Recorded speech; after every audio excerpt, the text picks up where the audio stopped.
So this is episode 6 of At Random. I found out this past week by doing some research from the show. Okay. Of all our YouTube videos that I've put up in the past, or that we've put up in the past, I should say.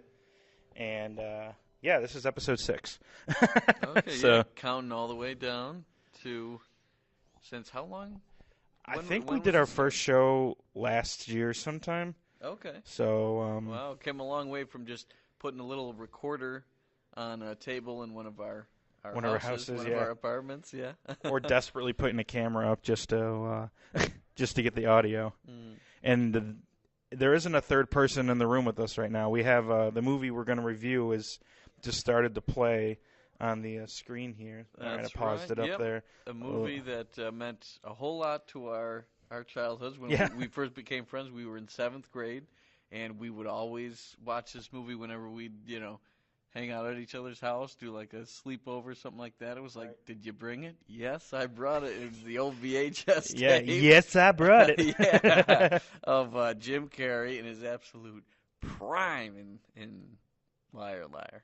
I don't know if he's better singularly in anything else. I mean, people love The Mask and people love Dumb and Dumber, but I think I would still, in a personal level, put this above that because not only is he really funny and really wacky, but he's really sentimental too. You really feel bad for him. It's not like a living cartoon like The Mask or Dumb and Dumber or something like that. It's or Ace Ventura. It's like a real. It's high concept because of the kid makes the wish, but you still believe he's a real person. Oh yeah, definitely. And you want to see him succeed. He's not a perfect person. In fact, the guy he's competing with to get his wife back, he's a much better man objectively. Yeah. He's a really honest dude, but he's just not the right fit. But you still want him to win. You still want Fletcher Reed, the guy who's so good at lying that it's his whole life. Yeah, it's funny you're cheering for the liar. Right, yeah, it's funny, but and I think if it was not Jim Carrey, you wouldn't be able to do. Right, and it's funny because I believe Jim Carrey turned down a role in a really popular. Yeah, Dr. He was, instead of Mike Myers playing both Austin Powers and Dr. Evil, he was going to have Carrey get in there. A fellow Canadian. Comedy star of that era to play Dr. Evil, but he liked Liar Liar better because he thought it was a better script and there was more funding. When Austin Powers, you look at the third Austin Powers, then you look at the first one, and it's just funny. The production quality is so different because the first Austin Powers, you could tell it was a shoestring budget. Nobody knew. People were kind of like, this is kind of ridiculous script. I don't know if I want to put money behind it. But the first two made so much damn money. By the time the third one, it was like really high budget. But yeah, exactly. And that's usually how trilogies work of movies that aren't usually the first one. They're like, oh, we'll see what happens, and then obviously once they get to the third or fourth or fifth or whatever movie they're at, they get more and more money. These days, there's really no set number. It used to be like sequels, and then it was like, all right, we'll give you trilogies. But now it's just if something makes money, there's no real end in sight. They purposely don't want there to be an end. Like, how many damn Avengers and all that whole Marvel universe is definitely are there all together? It's crazy. Yeah, and I think So sorry, we got everything recording now, so you may see this on video, you may not, depending on how well everything does. Because last time we tried this, it was in my house. The furnace was going crazy, the dog was going crazy, and then eventually about an hour. Oh, we were doing so good too. This is what makes me so we were angry. On a roll. We were having great insights on the movie. We were reliving some great moments. Right, and then all of a sudden, the computer that I was recording to decided to shut down. But I didn't want to stop us because we were on such a roll. So I was like, you know what, this is great practice. So this time around, we got an iPad, I should say, recording the video side of it. We have a backup recorder and a normal recorder recording us, and then we have obviously these pro microphones, which if this is a video, you'll see what we're doing. If not, they're nice. Let's just say that. Okay, yeah, we're in a room of the lovely historic Madai campus, which is where I graduated from in alma mater 2013. Which thanks out to Tyler Welsh, who I believe has moved on from Madai in terms of he just told me this week I don't know if he got a new job or if he's just leaving, but he's done at Madai. So I don't know, maybe he graduated too. I'm not sure. I'm not sure what the circumstances are, but I thank Tyler Welsh and Madai College for letting us use their property. Okay. To do this because we've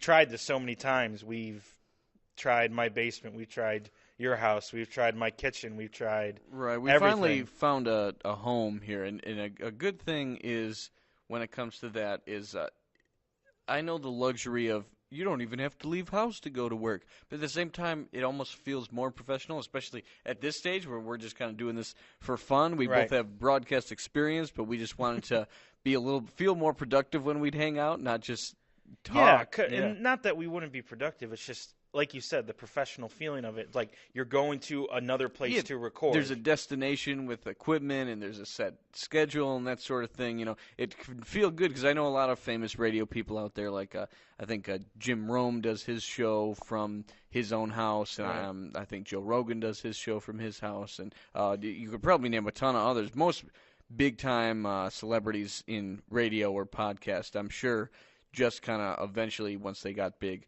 built the studio in their house. But to start off, they had a destination to go to. They had to go somewhere and clock in, and we're just trying to get that feel for it. Right, and obviously we think maybe we'll be more concise. The last time we tried this, we didn't. We're going to do a little differently. We're going to have the movie kind of playing behind us. It won't be the main source of audio. You'll hear lines and bits and pieces. You may hear us laugh because we're just watching the movie. So we're hoping this format works.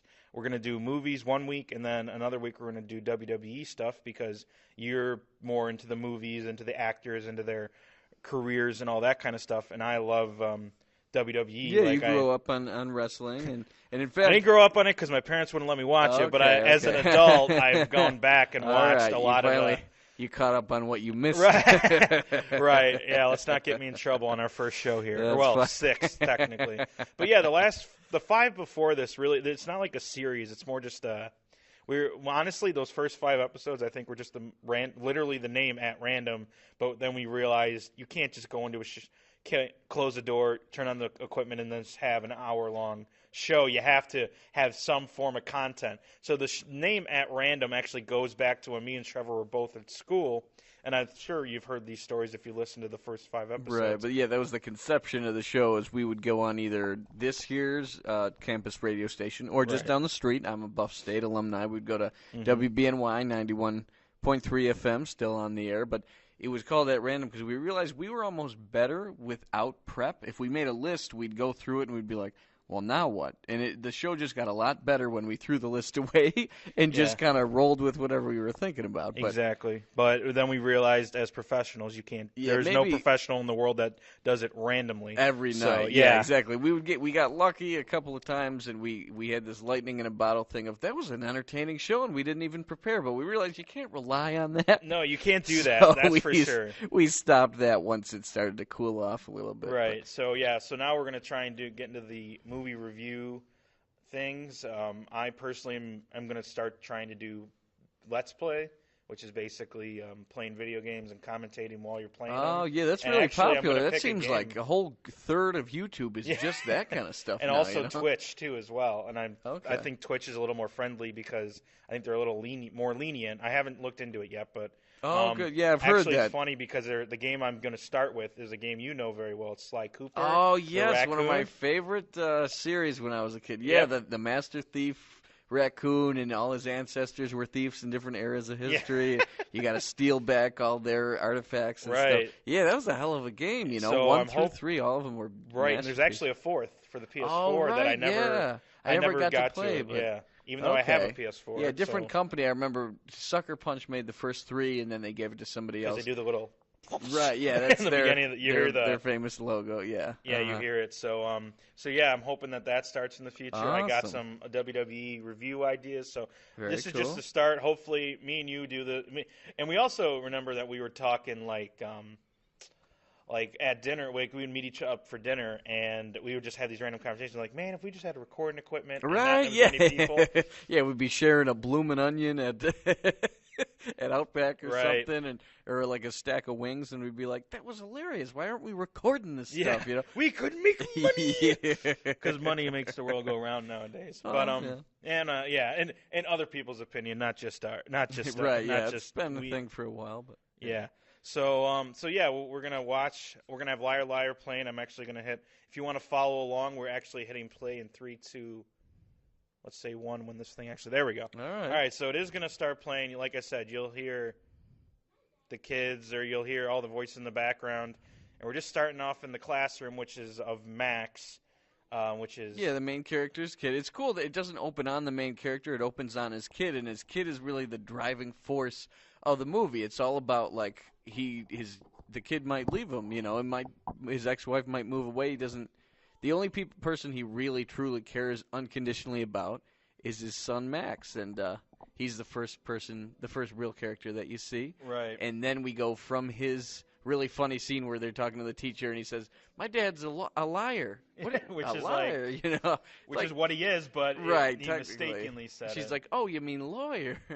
But then now we see Jim Carrey. Right, and he looks so young Yeah. compared to what he. Oh my gosh! Yeah, this just was what going back. about 23 years ago. I want to say 1997. It was before 2000, which is hard to believe. Like things Yeah. happened before 2000. I know.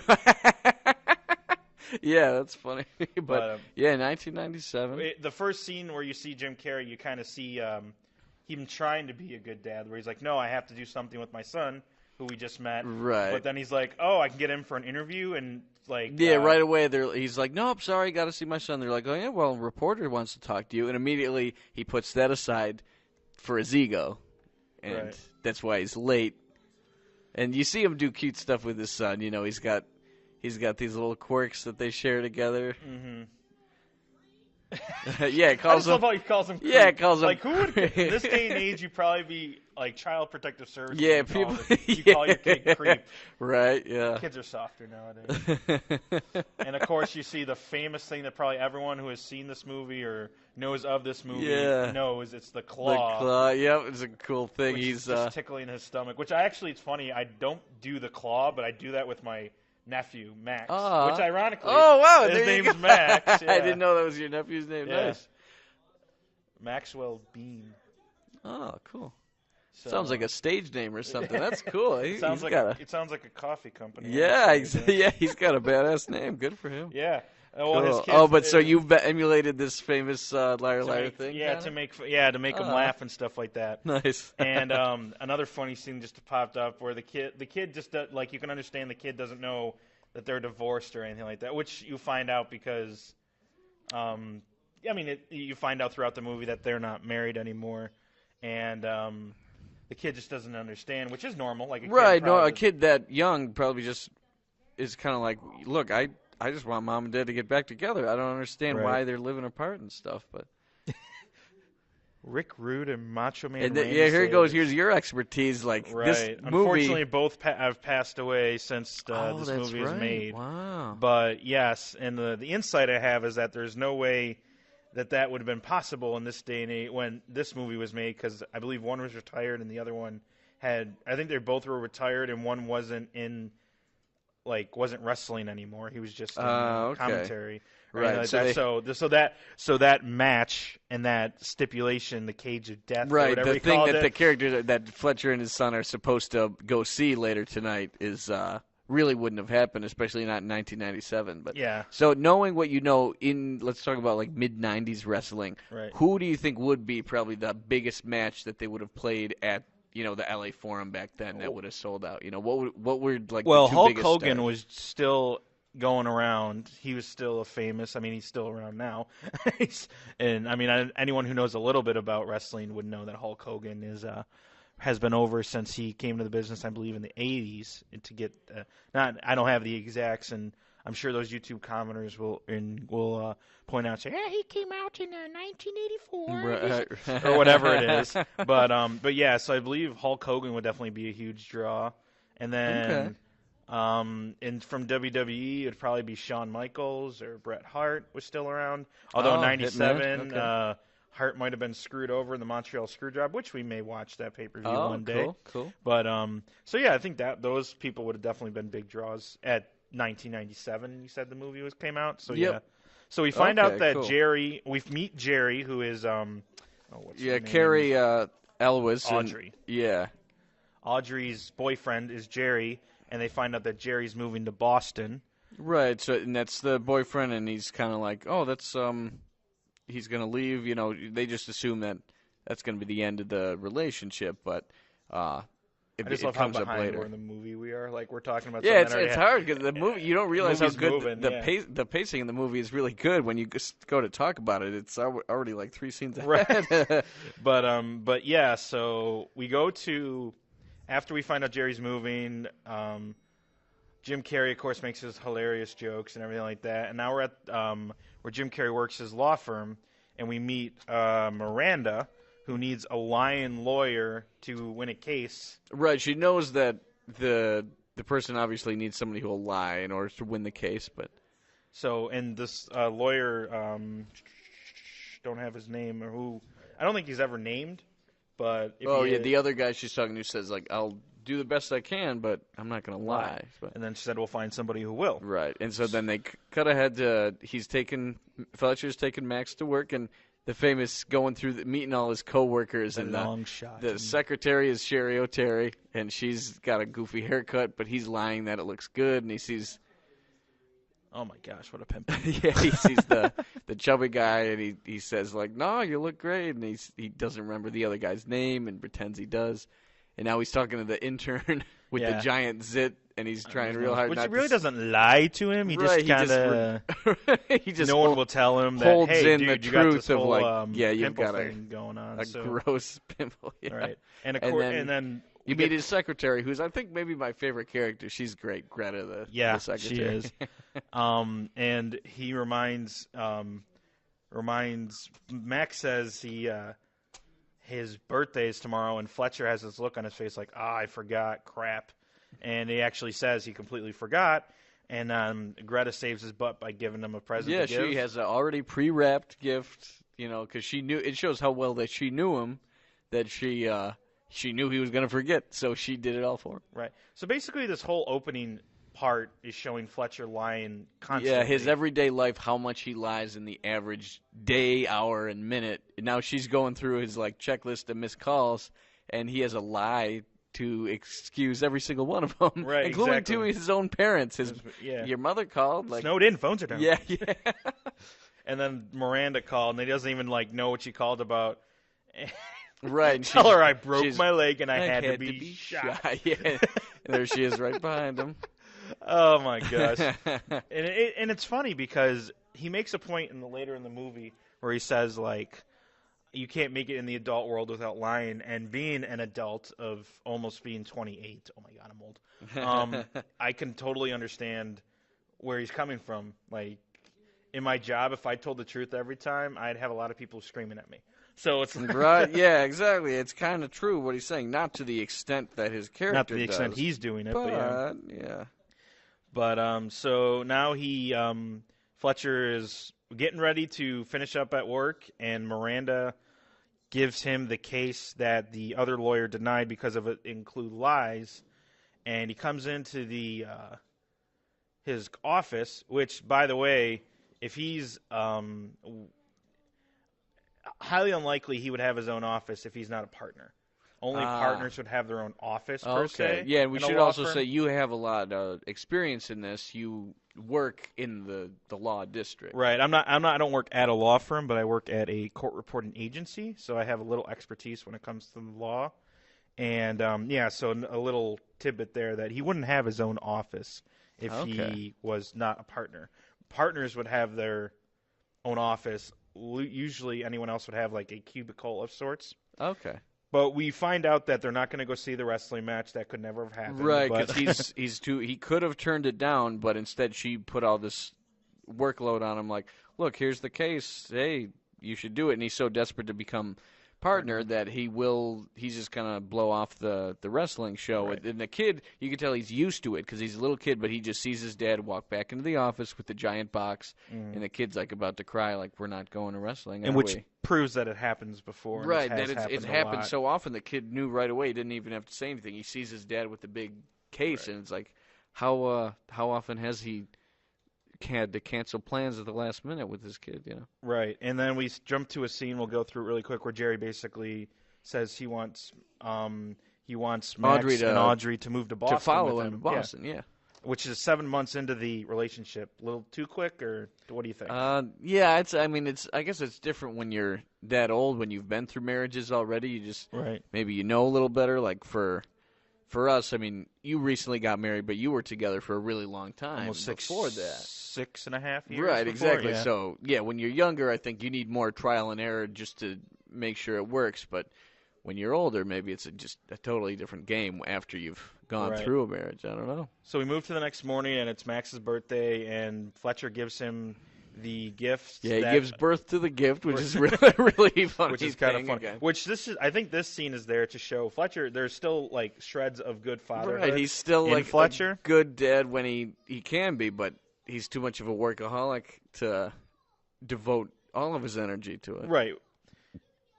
And basically now another instance where Max gets super excited that they can play, but then he postpones it, and you can see the disappointed look on his face. Right, he gets the baseball glove and a cool Dodgers cap, and he talks about Hideo Nomo, who was the Japanese pitcher, just came to the Dodgers in the 90s, who was like all the rage. He was really great at that time, so he's real excited. He's like, Dad, let's go play catch. You got me a great gift. Right. And again, as good a father as he is playing with him, he immediately has to go back to writing this case.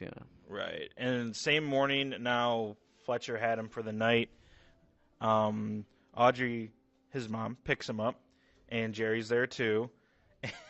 And a really funny scene happens where Jerry does the old birthday punches thing. Right, yeah. And Fletcher comments, he struck a child. Did you see that? Yeah. The 1, 2, 3, 4, one for good luck. Yeah. And basically you see Max get all excited about the gift and the gift that Fletcher gave him, but then Jerry turns it around and says, "Oh, we can go play catch like right now," which is basically what Max wanted to do. Right, he wanted to do with Fletcher. Fletcher decides he can't do that, and all of a sudden now the mom's boyfriend is using the gift to get closer to him. Right, and then basically he says, "Great gift, Dad. Thanks, son." Yeah, thanks, son. Yeah. And then I love the line, "I'm so glad my gift could bring those two together. My plan to phase myself out is almost complete." Yeah. And then Audrey brings up to him tries to bring up that they have to talk because trying to tell him about how Jerry says that they want to go to Boston. And he doesn't even know that his son's birthday party is that night, which, again, another example of Fletcher being the workaholic who's totally forgetful of all that stuff. Right. Yeah, I like that. Jerry, I want to know how many people who went through divorces anytime they had to see their ex-wife with their Enjoy my wife. Enjoy my wife. Yeah. I bet that was a little trend for a while. Right. So we move. Fletcher's gone to his law office, and now we meet this is the case that they were talking about, that they need the lie. Right, we meet the client. And we meet Jennifer Tilly, who... Yeah, very funny actress. Oh, my Iconic voice, yeah. But you wouldn't notice, but she's a year before. I think she's most known for her involvement in the Chucky franchise. Right, she plays the bride of Chucky, yeah. Right. And basically the voice, like... Yeah. She actually voices Bonnie on Family Guy as well, I believe. That's right. The voice is very similar. Yeah, very iconic voice. If it's not Jennifer Tilly, it's someone doing a very good impression. Right. They basically they said, let's get the Jennifer Tilly type here. Right. But no, it's definitely I think so. It definitely is. And now you're finding out about Jennifer Tilly's character, how she's getting divorced, and there's a prenuptial agreement, I believe, in place where they split it separately. But she wouldn't really get much, yeah. Right, or whatever the prenuptial agreement did. It seemed she was caught cheating, and in this they kind of explain, like, not only did she cheat once, but she's cheated like many times. 7 single acts of indiscretion. Yeah, Jim Carrey's trying to play it off as like, look, it's just one act in indiscretion. She goes, 7 single acts of indiscretion. Right, and then he's like, he's trying to get her to lie, and this kind of is funny because we'll see later in the movie there's the switch. Like, right, at first he's trying to twist it like, you're the victim here. He's a workaholic, starved for affection, driven into the arms of another man. Yeah, you're driven into the arms of another man. And 7. She's kind of, really? She doesn't get it. And then he's going on about, like, he's going through this whole speech of, like, you're the victim, you deserve more, yada, yada, yada. And then you get to the point where eventually, like, she's trying to say, like, oh, he did, like, she's trying to justify it too. And, I mean, oh, man, this is hard to describe. Like, it's so hard to sit here and describe the movie as it's playing right in front of you. But I think this is a way to keep us kind of on track because me and you, if anyone listened to our show before, we can go off on tangents that make no sense. Yeah, that's right. And, like, he goes into this whole, like, Tina Turner thing, like, right, hit me again, Ike, and put some steak on it. Yeah, this isn't about you. This is about all women. Yeah. Basically, he's trying to make her lie so they get more money, and, like, she gets more money, and then eventually the law firm would get more money, and he would get the partner thing. And he goes, like this whole convincing thing, and then eventually... Yeah, he really just hypes her up. She was kind of timid at first, but he's kind of just goes on this grandstanding about, like, no, you makes a convincing Right. I'd be case. Convinced. Yeah. Hell, I'd divorce my husband if that was the case. And then she grabs his ass at this part. This is kind of... She's like, I have an attorney I can trust, and then... Right. And so he gets the case, and Miranda, who is a partner of the law firm, is very impressed and like tells him, like, oh, I guarantee you'll get partner if you win this case. Mm-hmm. And basically he wants her to go to trial. We know this. He wants to go to trial, and basically he knows he has the party to go to, but he thinks Miranda basically comes on to him. And he's like, no, I'm good. And then basically he's like, well, maybe this will help. Right. She just kind of like throws jumps on him, bites him by the lip, and just stretches the lip. And then we go to Max's birthday party with the worst rendition of Happy Birthday I've ever heard in my life. Happy. It is like hobo clown. Yeah. Like it seems like a family friend. And then basically we go to the kitchen, and Audrey's getting the cake set up. Yeah, a notable thing you see, every other kid there, it's all the kids from his class, they're all having a really fun time. It's a great party. It's like a high-budget party, but Max looks really distracted. And it's because his dad promised him he'd be there, and he's not there yet. Right. And obviously, they're about to light the candles on the cake. That means the party's been going on for a while. Clock is ticking. Yeah. Right, and Jerry basically is like, Audrey says she can't go because Fletcher, and then basically, like, Jerry's like, come on, the guys wouldn't show up if you didn't tell them. Which kind of, again, the common theme here is Fletcher, like, does just enough to keep Max happy, but it's getting to the point of, okay, you know what, he's like...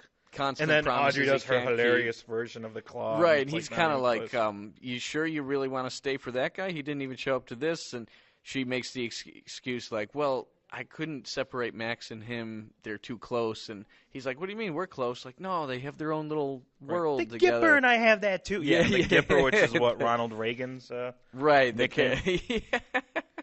And then Fletcher calls to say he can't come, and it's when Miranda's like all over him. Yeah, kind of a ridiculous. That is hard to concentrate. Right. Yeah, I stubbed my toe on the desk. Yeah, he just keeps lying and lying and lying. The boss is really riding me. And it's she's on top of him, ripping his belt off. Yeah, this definitely isn't for kids. If you're going to watch this movie, watch it as an adult. Don't let the kiddies watch it. It's certainly a PG-13, right? Even by today's standards. Yeah, and then basically he's trying to say happy birthday to Max, but Miranda doesn't let him. Yeah, she unplugs the phone and and then it implies what happens next. And now it's dark out, and they're singing happy birthday. Max still looks miserable, and he's kind of like, this isn't the party yet. We're not supposed to do it until Dad Right, gets yeah, home, he says to his mom, like, my dad's not here yet. But basically, another thing I want to point out, who the heck has a kid's birthday party on a school night on a Tuesday, at 8:15 at night? And it's like... And, I mean, I know this is Los Angeles, so it's supposed to be warm, but what season would you guess this is? I mean, it seems like it's baseball season, so maybe I would say summer.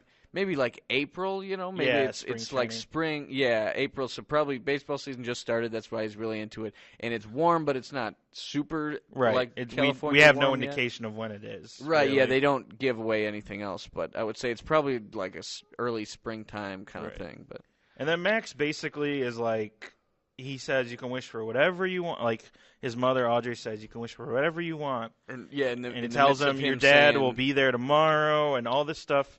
Basically, Audrey's sick of covering for him. Right, she's like, look, he makes these promises. She's out of excuses, and she just says, you know what, you just gotta. And then Max basically make a wish. says, I have in my notes here, let the hilarity begin, because he wishes for his dad for one day couldn't tell a lie. Right, you hear the voiceover of the kid thinking he takes a long time, and he finally thinks this is what my wish is going to be. And they never, like, go through, like, he wishes, as all birthday wishes go, he just wishes for something. But usually you never know, like, oh, it's just a thing you say to kids to get them to blow out the candles and wish for something. Right, just a little custom but thing, yeah. You see the clock says 8:15, which that's why my point is why you having a kid's birthday party, most likely on a school night. Right, at 8:15 at night. and he just turned 5. Right, so he just turned 5. This is a class of 4-year-olds, 4 and 5-year-olds. And you transfer, once they see the clock, you transfer to Miranda's office, and basically Miranda says they had incredible, we'll call it relations. Right, yeah. And he says, I've had better. They just finished, and she says it's incredible, and then the first thing he says is, I've had better. Which kind of says, like, he wanted to lie, but he couldn't. Yeah, he like, wanted to lie, starts, but it just blurted out his truth. Right, blurted out the truth. And now he's basically going through his morning routine and saying the line over and over, I've had better. Yeah, he can't believe he screwed that up, because he didn't really want to get with this lady, but he's just doing it to help his career. For his career, yeah. But now he's realizing, well, damn, I did that for no reason because then I screwed it up by saying that one thing. He can't believe himself. Like, which is hilarious. Yep. Then he gets in the elevator with a woman who has assets. Right, and, yeah, very gifted, bustily gifted woman. Yeah. She's got boobs. And he's just making small talk with her. She's new in the building and that, but he can't help but just blurt things out about. Right. Basically, she says that everyone's been really nice, and she's kind of shocked by this. And then he goes through this whole scene of where he's like, probably because you got big jugs. I mean, your boobs are huge. Right. I mean, I want to squeeze them. He's trying to switch to another lie, but it just keeps. And he keeps digging the hole even closer. He didn't put the shovel down, and he basically gets punched in the face. And you're starting to realize that he can't go anywhere without telling the truth now. Like, he's so used to telling a lie. And he still doesn't know, can't put his hand on it exactly. Oh, yeah, no, he sees a homeless guy in one of the very first scenes, asks, do you have any change? And he just says, sorry, I'm all out. Now he admits to the homeless guy, asks him the same question. He admits it, and now he's telling the homeless guy off like, no, I'm not going to give you change because you'll buy booze with it. Yeah, and he's like, oh, my God, I can't believe I'm saying all this stuff. Yeah. And he opens the door. The random things Jim Carrey will do, like you open the door, it slams, like, okay. Most people just be like, all right, whatever. Right, you know, that's not in the jumps script. up. Yeah, it's not in the script. It says he opens the door so hard he scares the hell out of himself, but that's just purely a Jim Carrey thing. He opens the door. And then he has to slam his briefcase to get it open. Right. He's just really fidgety and paranoid because he still has no idea what the hell's going on. Right. He's got 3 instances where he's had to tell the truth. And, right, yeah. Basically, Samantha Cole is like, oh, you look a little fidgety. And he's like, wow, nice job, Captain Obvious. Right. And now we meet the plaintiff side of the they say the defendants, but it's kind of another thing of my experience where Samantha Cole is the defendant in this case, not the plaintiff.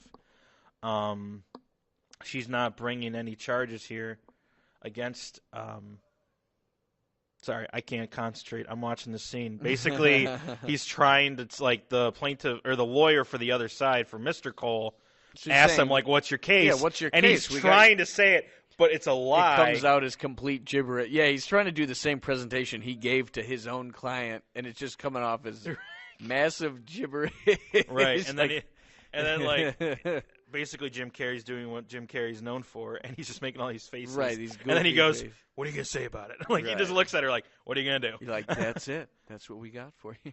And basically, in a normal case, you would have to tell, well, not have to tell, but you have to, like, present, like, what your evidence is for your side to the other side so they can prepare. Right. It's a fair game. The evidence has to be laid out beforehand. You can't have any surprise evidence. Is that right? Yeah, basically. And one of your favorite scenes you mentioned last time was basically the court reporter is someone in the courtroom who takes down word for word what's said. Everyone says. And basically the bailiff goes, Please rise for the Honorable Judge Stevens. And Jim Carrey just bursts out, honorable.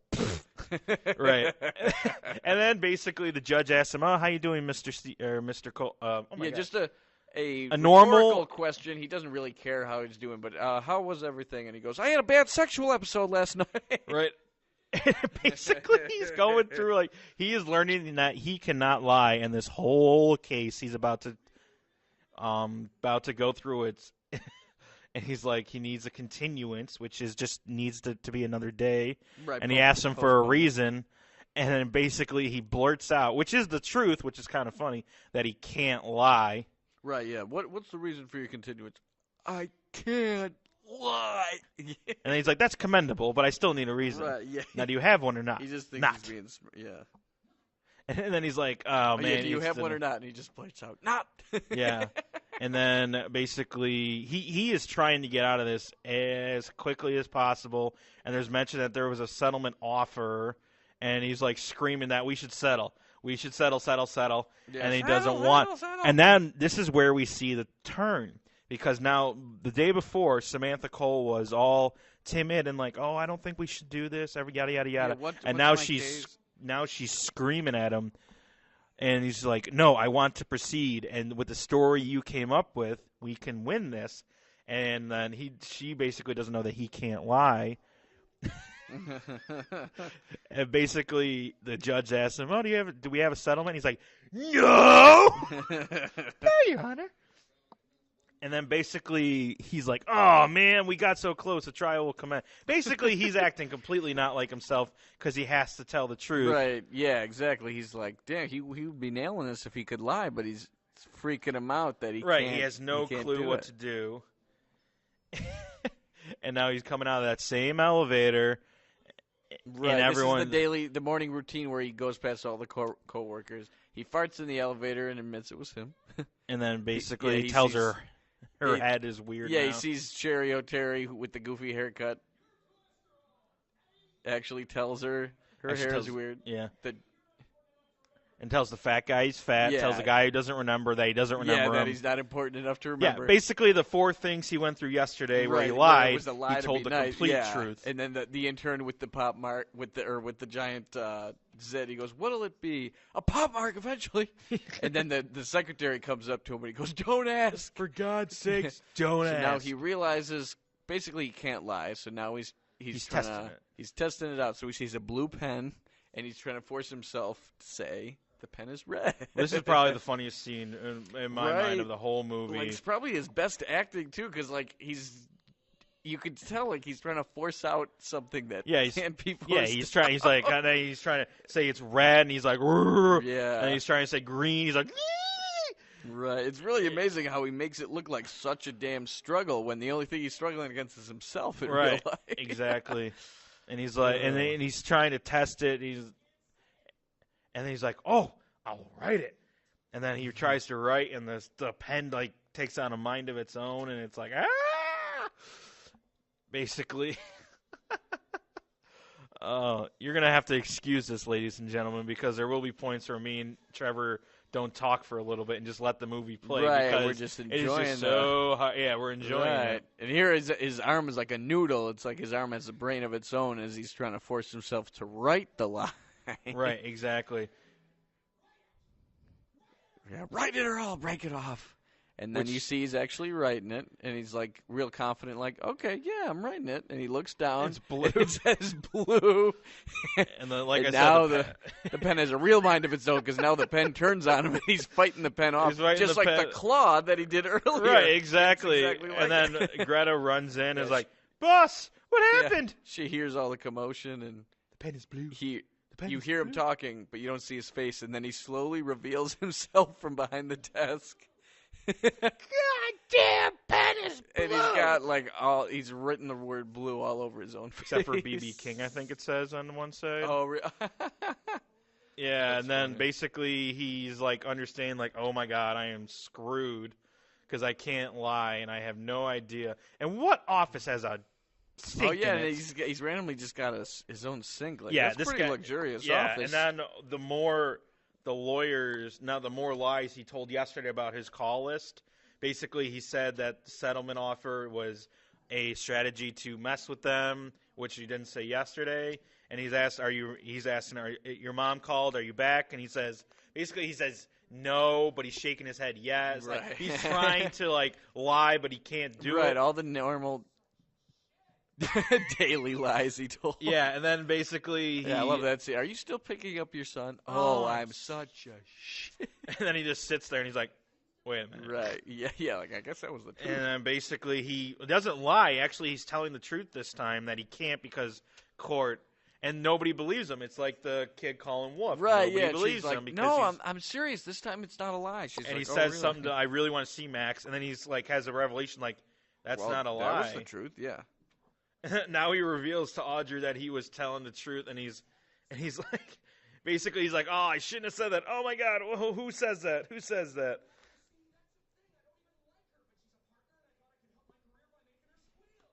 Right, he admits, like, I was having sex last night. That's why I wasn't at the birthday. Right.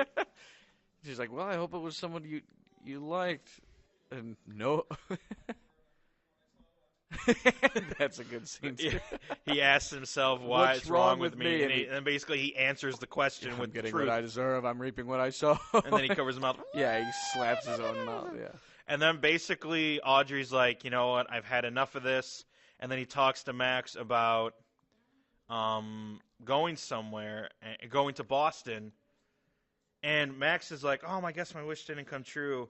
And he's like, he basically tells Audrey about the wish. And he has that sad look on his sad, disappointed look again. And then Audrey has the realization, and she's like, I need to talk to you about something. And basically we assume that she's talking to him about what Jerry asked him, which is like, you want to live in Boston with me? And Max comes with you. And we fade to Audrey driving and Fletcher calling her, but his phone's like all busted because he threw it away. That's an interesting thing. She has like not a cell phone, but a car phone. Which like my dad's old truck had one, but we never had actually used it. Oh, that's funny. And that sounds like a crazy concept to me, like an actual like just. Well, phone nowadays on a cord. definitely because there's so much against texting and driving. Right. Basically, and then now she reveals to Fletcher like that, oh, we're going to Boston, and then Fletcher's all shocked and says like, I'll never see him. It's like, well, I guess you'll have the same relationship then.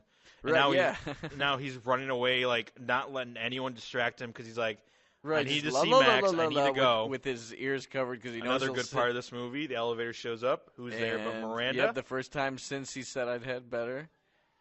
Yeah. Holy hell! So he decides to just run down, and he's on the 21st 21st floor. He runs down 20 floors. Well, at least you're going down at that point. Right, yeah, but still. And then now basically he just flies whole... out of the parking ramp in his little car. Yeah, people are road raging at him. What's your problem, schmuck? And I'm an inconsiderate prick! He actually answers all these rhetorical with questions. truth, and he's like, oh, God. Yeah. And now he is actually, for the first time, cares because Audrey says, well, I'm going to take Max away. And he's like, no, I can't let that happen. That's the way to motivate him. So he's driving, and then the cop catches him. Yeah, motorcycle cop sees him fly by doing all this crazy stuff and pulling him over. And then basically this scene, another great scene in this movie is the cop and Jim Carrey interaction. How hard do you think it is for actors to keep the straight face with guys like Will Ferrell and Jim Carrey and all these guys who have... It's difficult. They say even if they're nice guys, it's just so hard to be the straight man in their scenes. Yeah, keep a straight face. How hard was it? This is probably why they filmed it like behind the cop. And basically he goes through the whole list of everything he did, which rapid means he's fire, which truth. is like, how did he even... That'd be so hard to say without breathing. And then the best part is, I have unpaid parking ticket. Yeah, he names like all 10 violations on the street he did, and the cop goes, is that all? No. I have unpaid parking ticket. He opens the glove box and just dumps out like a dozen. Yeah. And then you see him pull up in a taxi. Which we assume a lot of time has elapsed, and Audrey's actually been waiting for him. Right. And she's like, why did I wait for you? You lied once again that you were going to show up on time, and you didn't. Yeah. So now we're basically, he's like, no, I'm changed. And then basically yeah, she just realizes, wait, did you come in a cab? Yeah, and then basically he has to go get from the impound.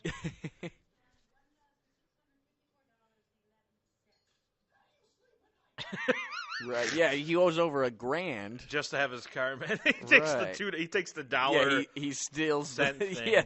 And then basically now the situation comes up where it's reverse on him, where someone else is clearly lying. Basically, the guy drives his car up very recklessly. It's a expensive car. It looks like, and he pulls it up very recklessly, and he's like, "Oh, there's a scratch there," and he's like, "Where?" And he's like, "That was already there." And then he accuses somebody of being a liar. And it's ironic because It's he's like, the he's constant upset liar. that a professional is lying to him. Right. And then basically he goes through this whole thing where he's realizing it doesn't matter if you're lying or not. I can't do anything about it. And actually, let me pause it here because I have obviously this movie we're watching is what was the theatrical version, the version you would see if you went to the theaters. So you see all the swears, you see all the content that's for adults, PG-13. But if this were to play on TV, they would change a couple scenes, to not show, so everyone can watch it. It's a family-friendly movie. And this is actually one of the scenes where they change it. He basically goes through this whole thing where he's like, you're going to stiff me, so what I'm going to do is piss and moan like an incompetent jerk and bend over and take it up the tailpipe. Right. And, well, if you watch it on TV, Right. like this is basically says, bend over and take it like a grown man. Right. Which I don't know how that makes it any better because that seems like it makes it worse. But right, like, yeah, it's just funny the line that the FCC will draw for what can be shown on cable, like right. really take it up the tail. But when I was younger, I didn't even think of imply. I thought that was just an expression. I didn't realize, take it like a grown, take it up the tailpipe. Right, I didn't think I didn't graphically picture Jim Carrey getting, penetrated, take it up the tailpipe, and yeah, the mechanic goes, "You've been here before, haven't you?" Right. And then basically Audrey and Fletcher are now having a conversation about this move to Boston. And, basically he's going through, he's like, he's not me. And that's... he's kind of Magoo.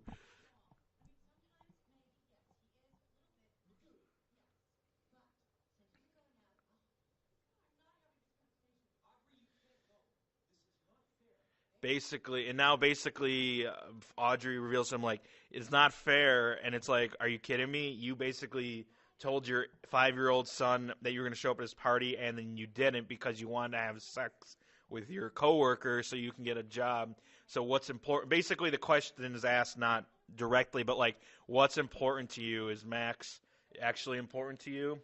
And then, basically, he has a realization because he's telling the truth now, that, he's a bad father, and then he's like, well, wait a minute, I actually am a bad father, because he's been putting his job ahead of his son for so long, and now that his son is possibly moving away, he's having the realization, oh my God, I can't do this anymore, my son is the most important to me, and Audrey tells him, no, you're not a bad father, but when you show up, you're a good father, and then Audrey's he's asking for one last chance. He's like, I need it. I need this last chance. I promise. Everything about me, I promise. I will be there. Everything. And basically, Audrey reveals to him, oh, I lost you. Please don't let me lose Max, too. So he's basically pleading for his, pleading for what he wants, which is to see Max. And Audrey eventually gives in and says, you're actually going to come? And he says, yes.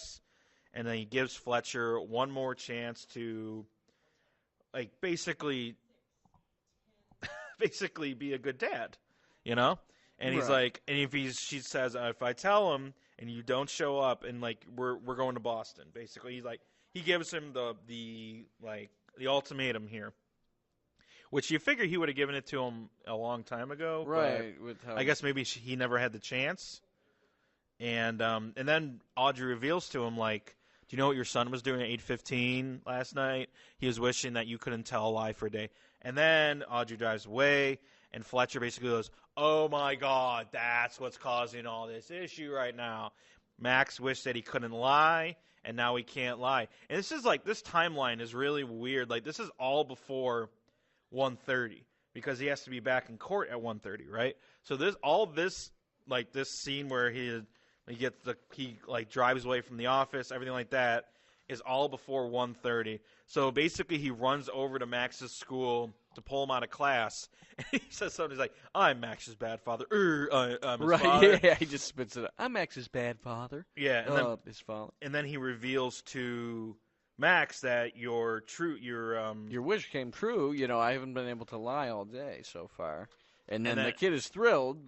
So then he just kind of grills him on all these things he thinks his dad lies about. Is wrestling real? Yeah, I was going to say, ironically, we've had two wrestling references. Yeah, so whoever was writing this was really probably some kind of WWE or WCW fan. Back then, both those companies were around. And then the famous question from it was, if I do this with my face, and basically he does like a face, and so will it get stuck that way? And he says, In fact, people make a good living that way. Which, referring to himself, because Jim Carrey's famous for his goofy face. Right, exactly. And then basically he pulls out the cake and says, like, I need you to wish it away. And the kid doesn't understand. He's like, what do you mean? Like, I want this. And he explains, like, adults have to lie. And I think we talked about this earlier. Like, it is extremely difficult to lie, or extremely difficult to always tell the truth when you're in the adult world. And he gives it a great example where he's like, if your wife's pregnant, you can't tell her she looks like a fat cow because she does. You have to give her compliments. And he says, my teacher says that real beauty's on the inside. Well, like, that's just something ugly people say. Yeah, exactly. And then basically he's pleading with Max, come on, I need you to unwish it because I have to be able to lie. And then basically he puts on this birthday hat. I'm sorry, Jim Carrey just looks hilarious. Yeah, he looks hysterical and just like he's in a suit still, but he's got a little birthday hat. Right. Little cheap little cake with And they do the same zoom in on Max. There's no voiceover though. Right. So and then he blows it out the candle. Yeah, he looks less emotional and enthusiastic when he blows it out. Jim Carrey's like real happy, like, okay, this should do it. Right, and then he has to test it. And I've always wondered while watching this movie, like, what did he basically runs up to this attractive, looks like a single, like an teacher, attractive or teacher's aide, or like single mom. And then like he leans in and then basically gets smacked. Yeah, he says something and she immediately smacks. Right, and we're always wondering like, what did he say? But basically it was to prove that like the wish didn't work. He needs to go back. And Max explains like he really meant the first wish, but the second wish he didn't. And when you were a little kid, did you always think your birthday wishes would come true, or did you just kind of blow out the candles just to get to the cake? You know what? I don't. I usually remember a lot from my childhood. I don't remember too much about that, which means it probably wasn't super important to me. Right? Probably didn't even make. I don't remember ever making a wish. Usually. Either. It was because it was right before you open your gifts. Gifts and the cake. So it was mostly when I was really little, probably just revolved around that. Like, I wish I got, get through this, right? Or one of these gifts is the thing I most want. Some Nintendo 64 game or something. Oh my gosh, Nintendo 64. So awesome usually it would come true because I would only ask for so many things. I was bound to get at least some of them. Right, so. Exactly. And we're kind of talking over the scene where Max basically explains like. Fletcher goes, oh, everyone lies. And then Max goes, but yeah, you're the only one that makes me feel bad, which pulls right at the heartstrings. It's like dental floss over the heart. And then we see, like, he's mad and he's, like, feels bad. And Fletcher shows up to his office. And the guy from – we might not have mentioned this, but there's a guy in the beginning that Fletcher won his freedom for him or something. And this guy, committed another crime. And he's on the phone for Fletcher. And Greta says he needs your legal advice. This is another one of the scenes where I was talking about where they, when you watch it on TV, they switched up the language. And he basically, the real line is, stop breaking the law, asshole! But on the TV version, it's, stop breaking the law, loser! And you can clearly tell, like, somebody dubbed in the voice. It does not match the mouth whatsoever. Right. And now he's revealing, like, slowly to people that this wish came true. And he tells Greta, his assistant, that this wish came true.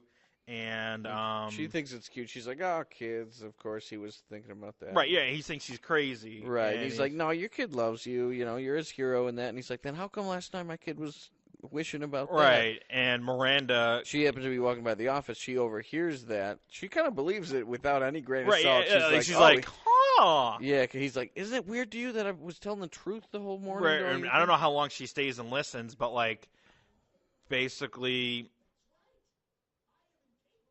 Yeah, she stays like right after that line. And you're right. Lying. She kind of just like she's just leaves. Like, she's well, like, that's how that goes. So she thinks she's it's trying one of to those think of a way. 24-hour curses. Right. Yeah. And like, what does that say about Miranda? She's like that desperate to get revenge on him that she'll just say, "Oh, he's incapable of lying." And now instead of Max grilling him, now it's Greta grilling him.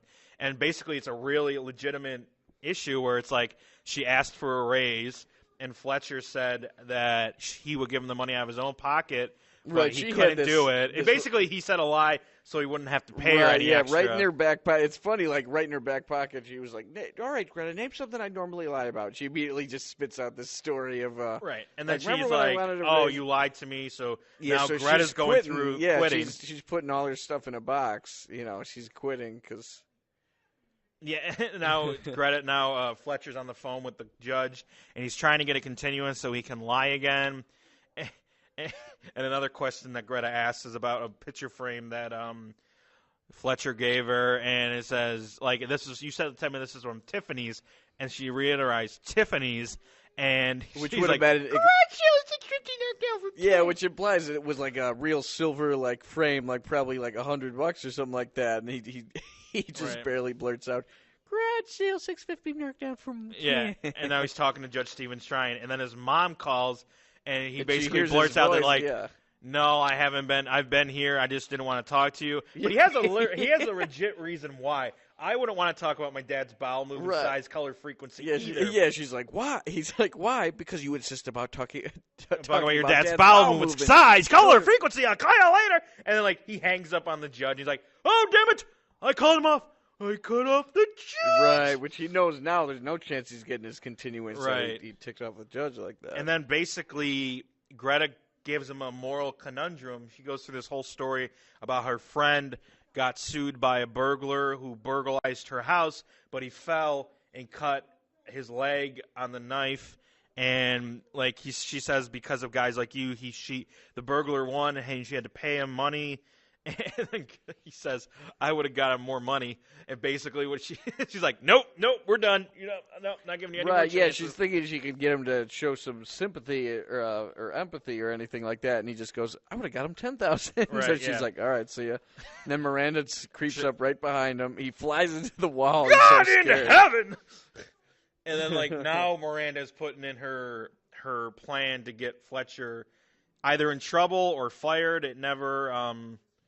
Right, right now she's just testing out his whole has to tell the truth. Right, and she's talking about the leader of the law firm. The top one of the main guys. They're basically his name's on the law firm, and basically he gives his honest opinion of that person. And she's like all excited. It's like, "Oh, come here! It's really negative. Come here. We're gonna talk to him." Right. He has so many great rapid fire little monologues in this. This whole scene is just. And then one of my probably my favorite scene. He sees the whole board of all the partners, and he's scared out of his mind because he knows that she's trying to bait him into listing this really bad description of the boss.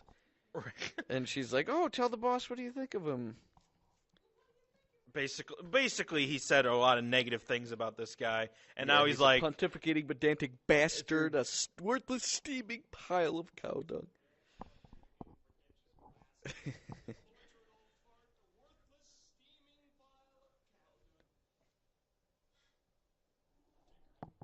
I love it. Of course, he's like figuratively follows it up with figuratively.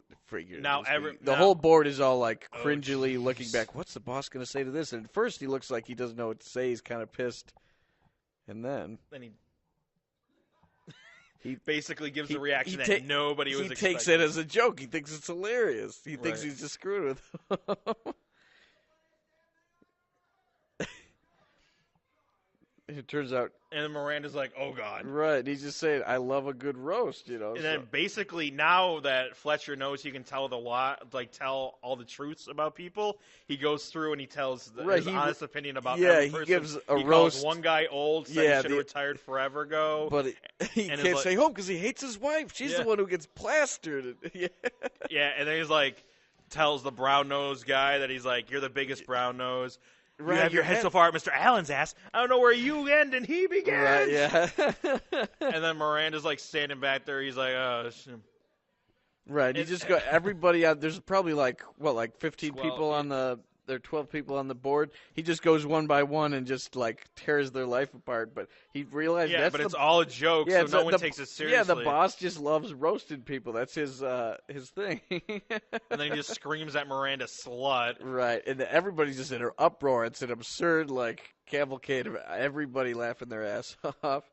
So he's making a really great impression on the boss. And then basically the best part of the whole thing is he like the guy comes up and shakes his hand like, "This is what this stubby cubby needs. A little irreverence. Right. Good. I'll see you later, dickhead." Yeah. And then basically he's laughing at Miranda. Yeah, Miranda's like, "Nice try." She's really disappointed because she thought she was gonna really nail him, but he's laughing right in her ear. And the boss is still just loves him now. He thinks he's hilarious. Right. And then basically he goes out in the hallway and he's still laughing. He's just like, he just collapses Lord. How did I not only get out of that, but make an even better impression on the boss? Right. See you later, dickhead. And it's 1:30 when, which is right. what the judge so says. all that, like I said, it's crazy to think all that stuff happened in a matter of.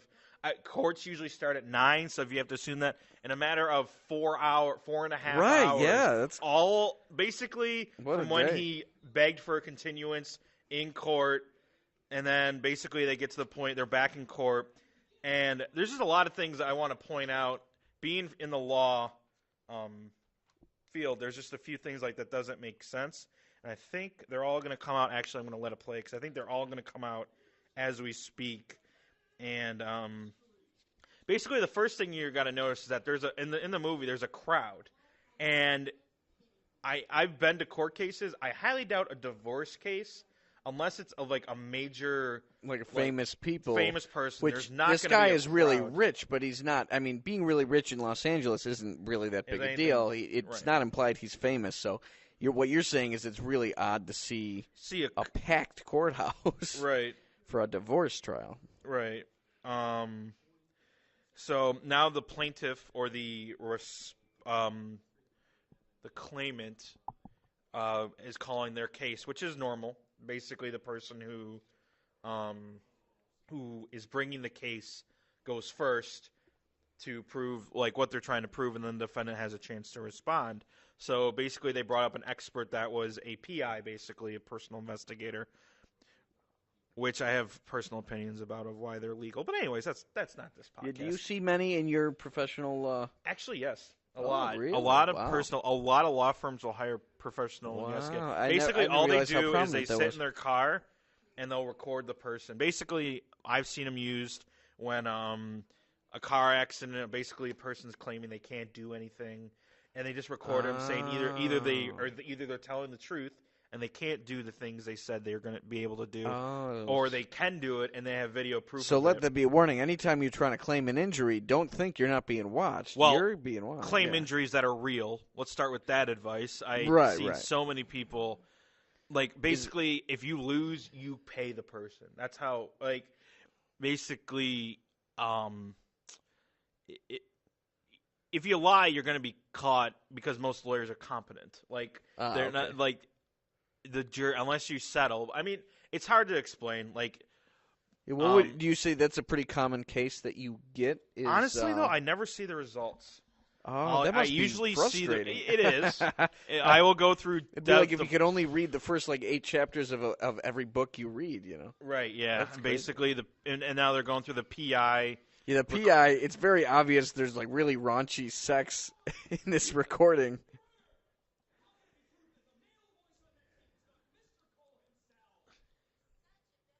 Right, Jim Carrey he's like, oh, spits out a whole glass of water. How do we know that's not her husband? And then right away she says, "You're such a better lover than my husband." Yeah, basically eradicating his question. Right, and this then is he goes, another thing. Tape recordings are not admissible in court. So that would not be because you can edit with it. You can edit, and plus you can't prove that it's really them necessarily. Exactly. Okay, right. That's why you need a video. It's all behind about video. Obviously, we would not want that video of Oh, whatever God, was going on. Yeah. I highly doubt that would be allowed in any courtroom unless it is legit. I highly doubt. As far as evidence, what have you? When there is really graphic evidence, who sees that, or how does that usually work? I can't say in 4.5 years. I can't say I've seen stuff that shouldn't be admissible like that. Oh, okay. I've heard lawyers ask the question, and basically they make it as PG as they can, like, have you been able to have relations with your significant other since this car accident? And they say yes or no. But that's kind of kind of as far as it goes. You'll never hear a recording of someone having sex. I haven't heard it. Okay. I haven't heard it in 4 years.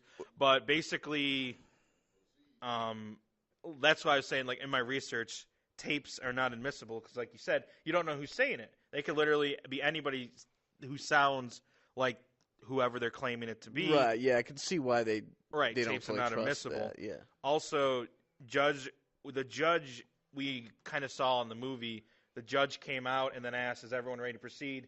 And then Fletcher goes, no, Mrs. Cole's not here yet. But the judge usually wouldn't come out until, and proceed like that until everyone's there. They pretty much, tap the judge, all right, they're ready for you. Exactly. They wouldn't tell him to go out and then just wait. Exactly. Okay. And this kind of goes to my point earlier about how Fletcher wouldn't have his office.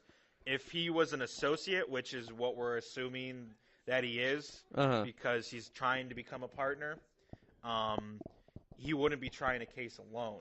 Oh, he would have to have a partner with him. Right. Okay. So you've only ever really seen full-on partners take cases solo. Right. Or seen an associate that has a partner with them is another reason. But basically now Fletcher is like, oh my God, I got an idea. We're going to go to the bathroom, and that'll buy me some time to think of something. He's so happy that he came up with this idea. Instead of going through the court doors, he just jumps right over the case. Yeah, exactly.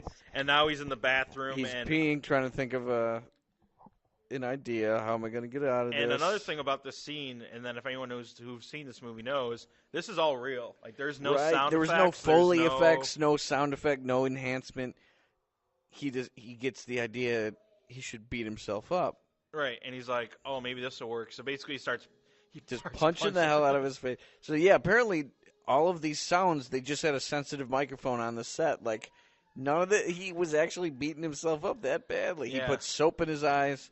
Some other guy walks in, sees him ripping his clothes and all that kind of stuff. I mean, he looks like a criminal right now. He's trying to get us. This would be the most painful. Just driving your knee straight into one of those old heating systems. Heat radiators, that seems like it would hurt. He dumps the garbage on himself. Oh, what's in that garbage? I just don't even want to know. Yeah. he puts his head on the toilet seat and starts squishing his head with the seat. That would cause a huge headache. Oh, yeah. He's squishing his face with it. And then the guy's still standing there. He just steps on his own toe. Steps on his own toe, yeah. The guy's still there.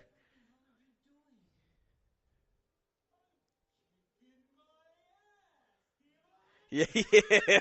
Guy comes back, what the hell are you doing? I'm kicking my ass. Now, basically, if that guy ever showed up in the courtroom that Fletcher's in, he eradicates this whole story. Right, yeah, which I'm surprised that they got. How knocking your head on a toilet seat doesn't knock you out, but running into the wall does. And now basically we go back to the courtroom and everyone's looking at their watch, praying right, they probably sent the bailiff, go to the bathroom, see what the hell's taking him so long. And then he comes back and basically he's telling the truth now because right, he finds a way to tell. If he tells the truth but without actually revealing anything, he can get away with it. And he's he's describing the judge, himself. Who did this? And he just describes himself. Guy about 6'2", big teeth, kind of gangly. Yeah, and he's like, and then basically the judge, which I believe, if I remember the story correctly in my research, the guy who plays the judge, which I believe his name is Marshall Stevens, I believe is the judge's name. I don't know the actor's name. Right.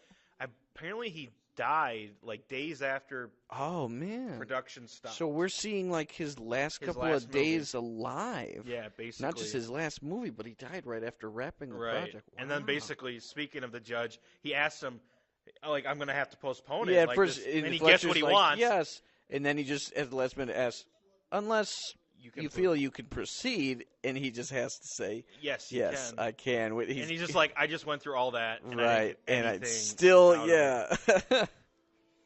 And now he's outside. Yeah, they're taking a short recess. Yeah, some lady thinks he's a homeless guy, because he's there with a ripped suit and just laying on the ground. So she puts a dollar bill in his pocket, and he still keeps it. Right. And have you ever had that happen where your cell phone rings or vibrates and it scares the Oh, absolute yeah, crap yeah, out he of gets you? scared by his own cell phone. Basically what happens is he's sitting there, his phone rings, he freaks out, and it's so weird seeing his cell phone, like the flip Right, phone that really nowadays. dates the movie, is that his cell phone is friggin' huge. It would have been hilarious if he had one of the ones like it's on the briefcase. Oh, yeah. Like really dating the movie, like the very first cell phone. Yeah, damn. And now basically Max called him and said, is it okay if other people come to our play date? Like apparently there's tonight? these neighbor kids, like older kids who like to play baseball, but they think he's too little. But now they see his glove, they're saying he can play. So he's excited. His dad's coming too. Right, Basically, it's showing that Max is super duper duper excited. Right, he's that thrilled. He's finally showing up, and they show Audrey's like, oh God, I really hope he shows up.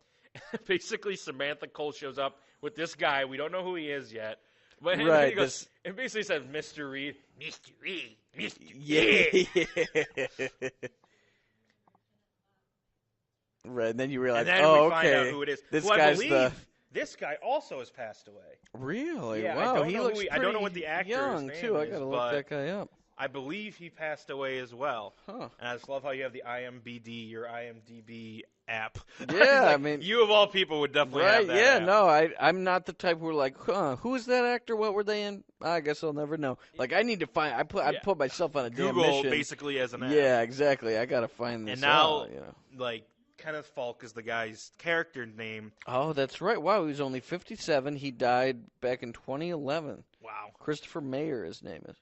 And now basically they're going through the case, which is like what they said they were going to say, and it's all a lie, and he can't ask the questions, he can't talk about what's supposed to be said, and they're like, oh, we have no idea what's going on. Like, they lie it seems like they're liars too, like it's normal, and he's like, I can't do it, I just can't do it. And now he's basically trying to bide his time, he's biting his nail, doing all the nervous things you would see a nervous person do. Yeah, it's crazy. Like, you look, I think, I mean, this is probably obvious to think because this movie was made in, 97, Yep. I believe. And Greta was a little bit older, so it's safe to assume she passed away as well. I think she did. Yeah, it's weird. This movie. Marshall Stevens, that's weird, the judge. Right. Kenneth Falk character. Yeah, movie's only a little over 20 years old, but a good amount of the cast has passed away, unfortunately. And now this is the other thing I wanted to say about the legal part of this is Fletcher says respondent calls. Now, respondent would usually be the second person on a caption. Okay. But if you go back to the beginning of the case or beginning of the trial here, the judge says Samantha Cole versus Richard Cole. Now, in that saying that caption as is, the respondent would be the second person. So technically, Richard Cole would be the respondent. If basically it's flipped. It's flipped. It should be the other way around. Okay. Basically, the bailiff is swearing in. The pool boy. Falk. Yeah, the guy from Right. the tape, from the sex tape. Right. He goes, "Do you swear to tell the whole truth, nothing but the truth?" It's Fletcher just yells, "I do." He's like, "Oops." I mean, he does. Yeah, and he just points. He's like, "You say it. You say it." Right. Yeah. And now Fletcher basically has to go through this whole questioning where he can't ask a question where he knows the answer is going to be a lie. Right. So he can't he asks even. a simple question. He says, "Do you know my client?" And then basically he objects to himself, which is not normal at all. It is totally against. And he's like, I would like to rephrase the question. And it's like, basically the judge at this point is like, you're Fletcher Reed, I have no idea, you're crazy. And basically he's asking the question, isn't it true that your relationship with my client was like professional, platonic?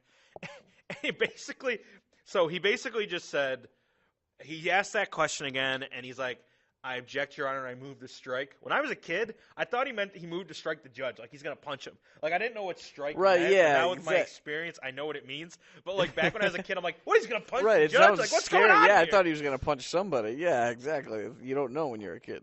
Right, and now basically the judge is telling him, you better get to your point of this questioning is true. And then we're going through this whole,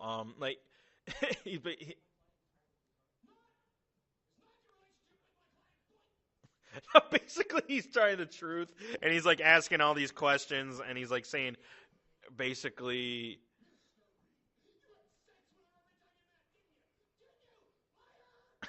this whole scene, I can't get over it. He basically, I highly doubt this is the script. I'm pretty sure. I Jim want to Carrey know if just Jim went wild with that, yeah. Basically, he gets that answer. And he's like, oh God, what did I just do? Oh no, he's nothing further. Basically, I would not.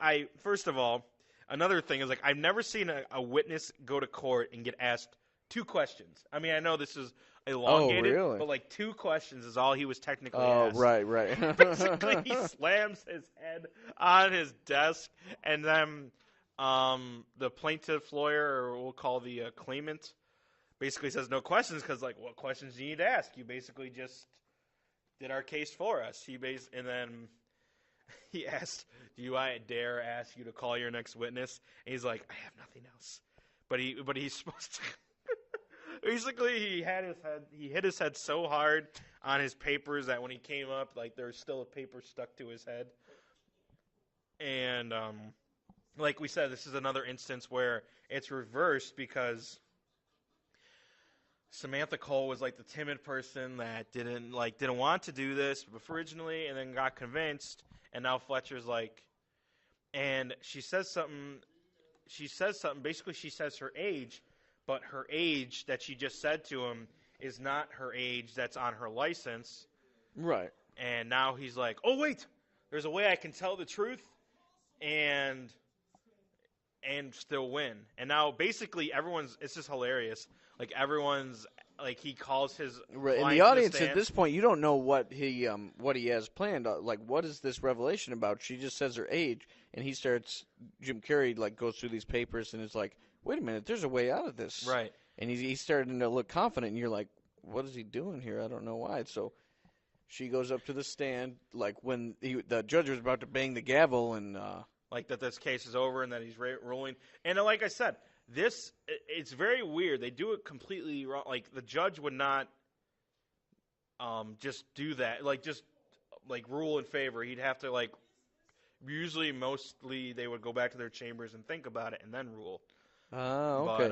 But and she was never sworn in, by the way. Oh, so that's right. right. You know how that's Mr. right. Falk Oh, shoot. was sworn Yeah, in? yes. They Samantha never Cole actually was show never her. technically sworn in. Huh. And now basically he's going through her license and like all the lies on it. Basically, is it a copy? Yes. What's your hair color? And like she's blonde, but her license says brunette. And now he's asking her weight and normal things that women would lie about: their hair color, their age, color, their weight. Right. And now basically he's asking her, how old is she? And the other lawyer like objects because she has no idea what he's going to say. But then the judge is like, oh, I see where you're going with this. And basically the revelation is that Mrs. Cole lied on her license so she could get married, but she would make herself older, which is not something that a woman would ever lie about. So... But yes, right here she reveals I changed it so I could get married, meaning in real life she wasn't 18 when she got married, so therefore she's only 17. And basically he wouldn't go into this little spurt. That would be for closing arguments. Basically you're supposed to like give all your evidence. Oh, so it would have really ended just with like, okay, you were only 17 when you got married, no further questions. No further questions, correct. Okay. And the claimant would have a chance to question Mrs. Cole. Oh, like she would. And they don't even do that. Not that she would have any questions, but and this dates the movie as well. Saying Jordan swishes back, now it would be LeBron swishes back. Right? Yeah. and who would? Nobody would clap. Like this is kind of like. I don't like this right, is kind of like funny. Knowing how courtroom procedures go. There would never be an audience that claps afterwards, especially in a divorce. Like, oh, you're getting divorced. You just won money. Right? Yeah. Maybe they're just that entertained by Fletcher. Right, yeah, exactly. And then basically the judge rules that she wasn't of age when she signed the prenuptial agreements, which basically a prenuptial agreement splits the assets of a marriage before they get married. So basically it's like you say you have a house and your partner has a car. that says, okay, the prenuptial agreements would say, okay, it's split. Okay, this you would way, get that. I would get but this. if there's kind no of thing. prenuptial agreements, it's half and half. And now Samantha Cole, basically, the judge says, I understand that there's a agreement for child care. Right. She said very early in the movie that he's a wonderful father. Her ex-husband, even though she cheated on him, at least he's a good father. So they'll definitely do joint custody. But now she's getting a little too cocky, overconfident. Right, and greedy. Right. Basically, she says like that's more money for child support, and he's like, you just won $11 million. $11 million, yeah. And then she goes back into his speech from before, where he said that she's the victim, and she says, I don't care that he was a good father. I want my money. I want my money. And now the truth is there is no agreement on child care.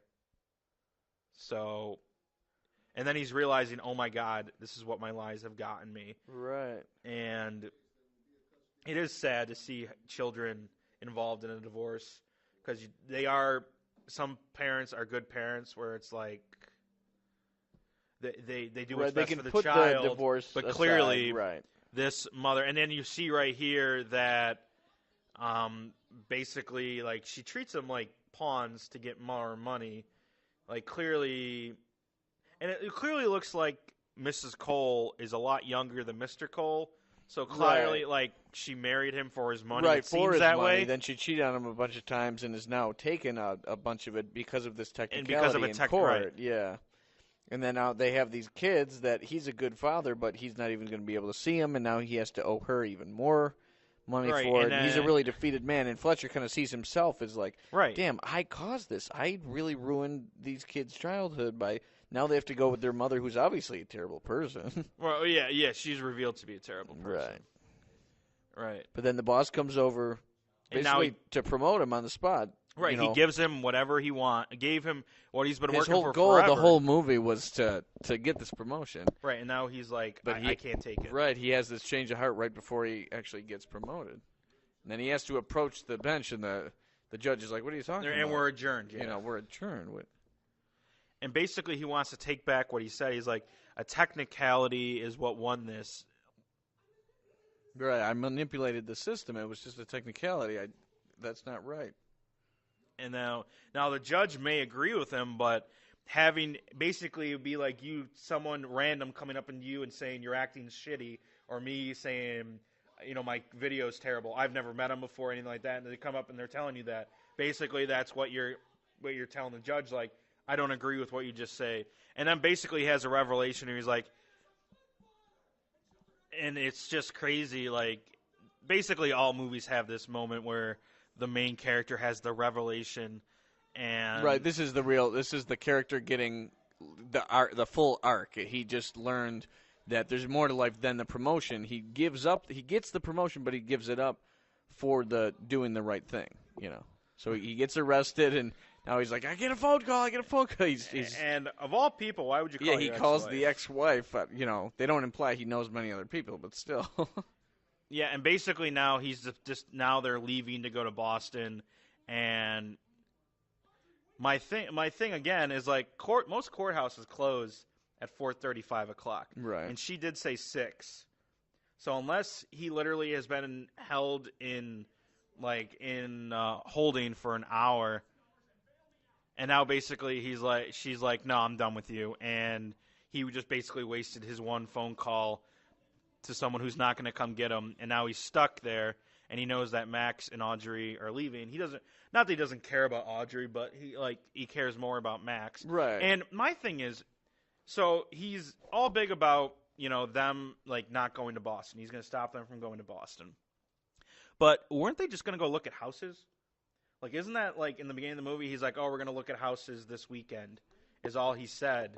They didn't say they're moving there. Oh, you know what I mean? Yeah, so he's this kind of destroys the whole movie. Oh, yeah, she was going with him anyway to help him buy a house, but right, to look for a house, right.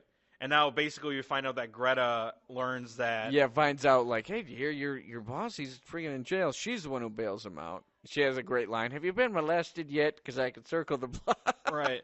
And now basically he's like, I'm going to start my own firm. And he asks Greta to be his assistant again. And she's like, I don't think you can afford me. And then he's like, oh, no, I really have to go. And basically he has a revelation where he's like, this truth stuff is really fun. Right, yeah, his arc is he's still really high on his character arc. He's like, I love my son. My son's way more important than my career. His son came in a close second to his career. Now his son is above and beyond. He sees the homeless guy that he's seen 2 times already in the movie, but this time he actually, before the homeless guy even asks him anything, he just dumps his pockets out, gives him all kind of cash. Including that $1 that he took when he was poor. Where he didn't even do anything somebody for thought it. he was homeless, yeah. And now we're in the airport, and Jerry, who I always remember him from either Saw, the original Saw. Oh my God, yeah. Or Dr. Gordon. Princess Bride. He's the main character in that, yeah. Right.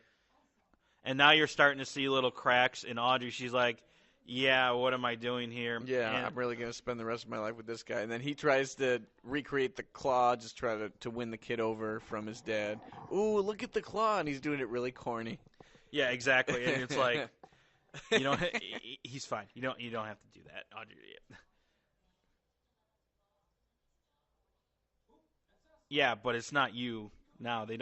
They board in sections. Right, now. yeah, it's funny. Well, then again, this is 2019. This isn't. Right, this yeah, isn't but 97 airports were a lot different than right, and there's no airports. side-by parking. Right, yeah, he's at LAX, and he just pulls his car right up to an opening. There's no spot that's right next to yeah, there's no way baggage. You could just park long-term at And he's talking to the security guy, and look at how light the security is. He just gets on the baggage rack. Right, and he's writing on the baggage thing. You know what I mean? Like, now it's all printed. Right. And you don't get your drinks before takeoff. Yeah, that's right. And there's nothing to listen to. Like, all this stuff that we know, like, I just went through all this, like, a while ago. Oh, yeah, that's right. You were just I just went on a trip. Yeah, how was it? You were in Miami, right? Or... I flew to Miami. Our cruise left through Miami. Oh, and we went to Grand Turk and Amber Cove. Yeah, you're a cruise connoisseur. You've been on quite a few in your life. 3. Wow, yep. right on. I've been in 2 in the last 2 years. Beautiful. It's kind of become a tradition. Cool. Yeah, I got to go on one. I've always wanted they're great. To. They're great. I'd recommend Carnival. They're nice, cost-effective. I don't like to say cheap. I say cost-effective. Okay. Yeah, I hear that they're like the everyman's cruise thing. Right. They're not and over honestly, the top. if you're going to take a cruise, do everything possible. Don't do all the Your room activities. is literally just a place to sleep. That's it. Okay. Yeah, that's what I know that I've heard that they're just really the balcony's kind of nice. The room itself is like a little closet, but it's because there's so much to do there. Right, yeah, you should be literally going there to sleep. That's But anyways, cool. back to the movie.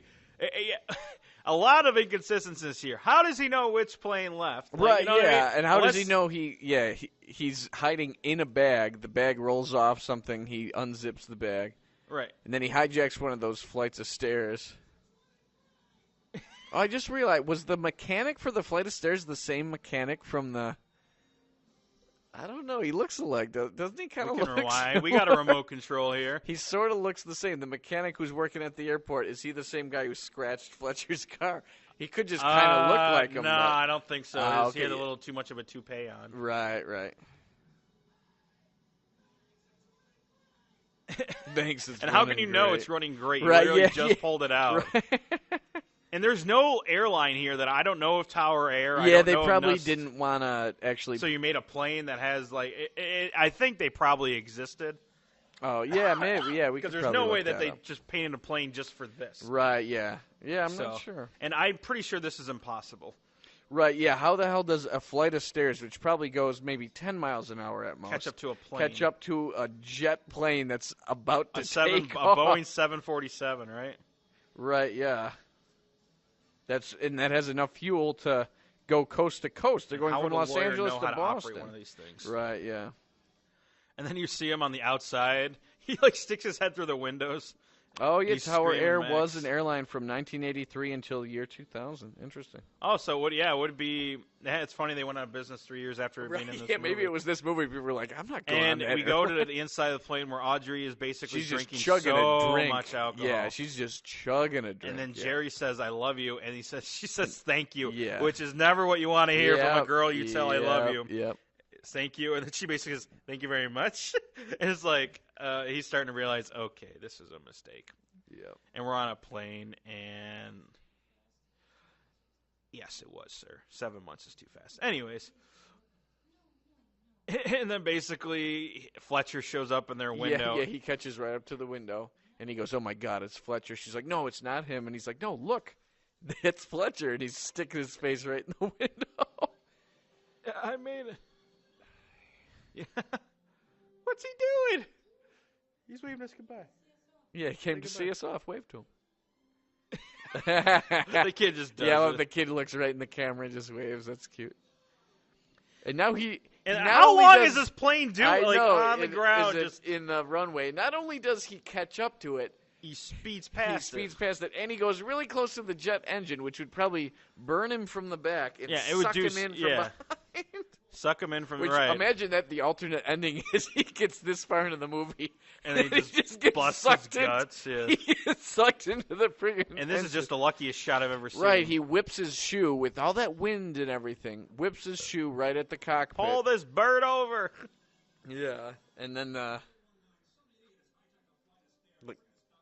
captain decides to actually stop. Right, and which means probably every flight that's on the ground. Right, now. and LAX is one of the busiest airports in the damn world. That probably screwed up like hundreds of people over. Right, and then basically Fletcher gets he thrown goes off. flying. Yeah, he's celebrating, but he lets go of the stairs. He goes flying off of it. All these luggage trains here just crash into each other, so that's a mess too. You're another favorite part of this favorite part. Yeah, one of my favorite parts. He's trying to dig through the luggage to yell help, and the luggage has got his face just like pinned back. he yells help, but he can't even get the word. And then he just faints. Yep. And it's implied he breaks both his legs because now it's nighttime. And implying see, it's been hours of them cleaning it up. This doesn't make sense. Like, none of this just, like, first of all, I don't know what the hell. Like, nobody would get off to see this. Like, everyone would be super. And who's this lady? Like, this is exactly what happened. There's a lady behind the main keyboard talking to the cops or something. The extra playing the firefighter in the background is like he's wearing sunglasses at night and he's like smiling his ass off like an idiot. Yeah. These are the things you notice when you watch it. It's like second or third time. Right, especially, and I've never seen it on such a big screen, so it's funny. And then basically it's revealed that Fletcher broke both his legs, so he can't go to jail right away. Yeah. And he's telling Max like all these things, like basically I feel like I screwed up. Right. He's explaining his character arc to Max, essentially, like I'm never gonna be that guy again. I'm a good man now. Right. Really sentimental part here. Right. Of course, there's so many laughs that we kind of, don't. Most of these comedies have to have a sentimental moment to be a movie. It can't just be straight out laughs. This isn't stand-up comedy. Right. And then basically the kid thinks the only reason his dad is telling him I love you is because of his wish. And it's like, wow, he just revealed his heart to you, and you think, oh, it's just because I made a wish. Gotta love kids. And then he goes to his mom. He's like all excited. He's like, yeah, he did it because of the wish. He has to.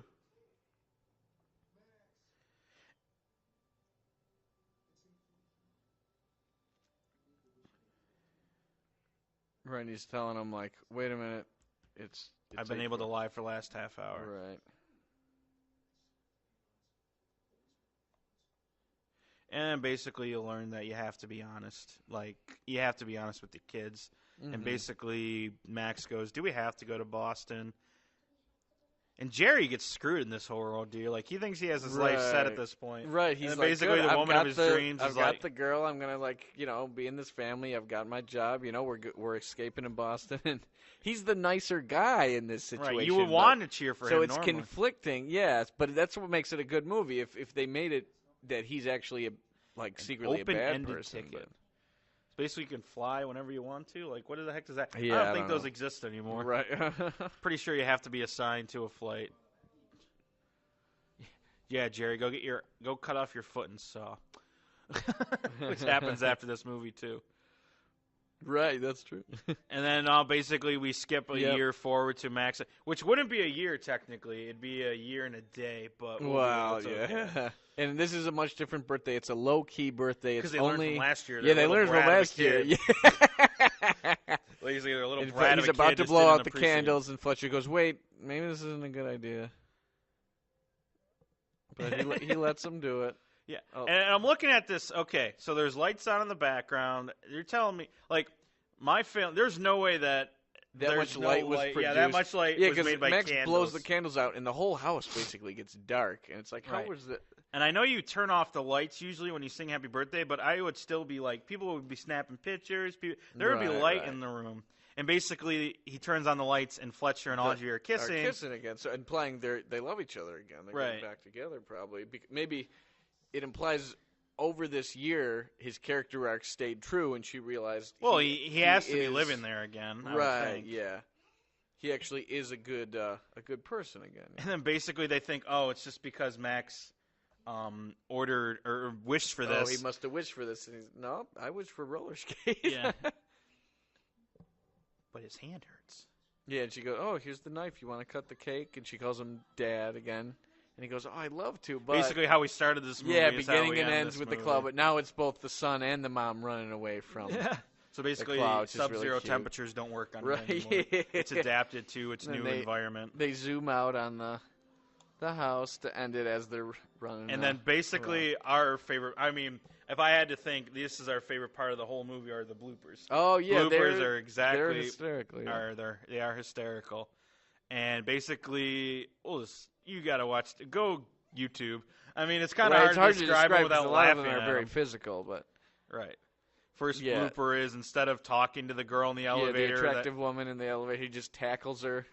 Now he's just trying to think of other really provocative things to say at her. And it's kind of funny to see it from different camera angles. Right, unused angles and stuff. It's he picks up the coffee thermos and he's making it talk to his client. Now he's pouring the water and it sounds like he's peeing, so he just goes, ah.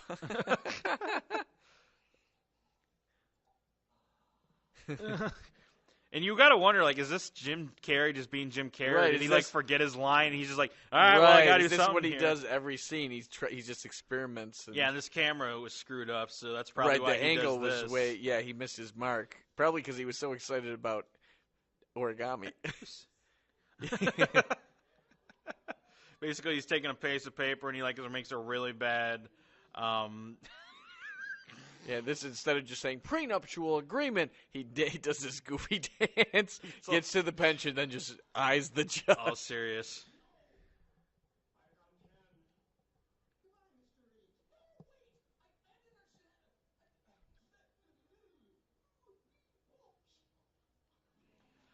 And this is going to be hard to describe, but basically, when the secretary is walking away, he pretends to cast a line like he's fishing, reel her in, and then take a picture holding the fish. But he does it in the funniest way that you just got to see. And now basically the scene where he's trying to describe his case to the other side. Oh, he's just speaking gibberish. He has to speak gibberish. And he's trying to keep a straight face, and he can't, and then he just starts laughing. Yeah, the rare moment where Jim Carrey laughs before the rest of everybody else.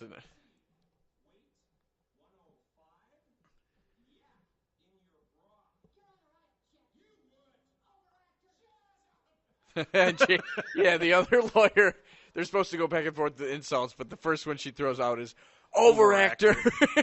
And then basically, which is what Jim Carrey is. Yeah, the biggest. The whole crowd claps. Yeah, everybody laughed. Then she points to, I think, the director and goes, he put me up to it. He made me do it, yeah. And he goes, they're on to me. Yeah. So that is Liar Liar, 1997. Yeah, movie meant a whole lot. I swear to God. Twice a night sometimes. We would watch it, then we'd be like, you want to just rewind? Because back then you had to rewind things. Right. You want to just rewind it, and we'd rewind the VHS. Right, yeah. I'm sure we broke a VHS at some point. Probably. We rewinded it so much. Yeah. And we also got our famous Imperial Pizza, which is a place right here in our Buffalo. neighborhood. We're proud South Buffalonians, and they actually used for decades. It was just a pizza stand, and just recently they opened an extension on it. It's now also which we may or may not go to tonight. I haven't decided yet, or we haven't talked about it yet. But anyways, that's the name for another name. So basically, this will be Trevor's side of it. He will decide movies and everything like that for us to review.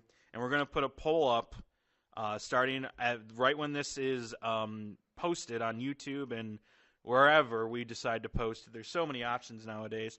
Wherever we post it, there's going to be 4 titles for you, the fans, to pick from, and we're going to review whatever one you guys pick. So, Trevor, do you have the 4 choices, or is this going to be let's keep a secret and make them go look for it? How do you want to do this? Oh, no, well, yeah, we got a few movies which I thought might be good. Okay. Some more recent movies, things that came out since the 2010s, Right. movies that they've all been award nominated in some way or another. Okay.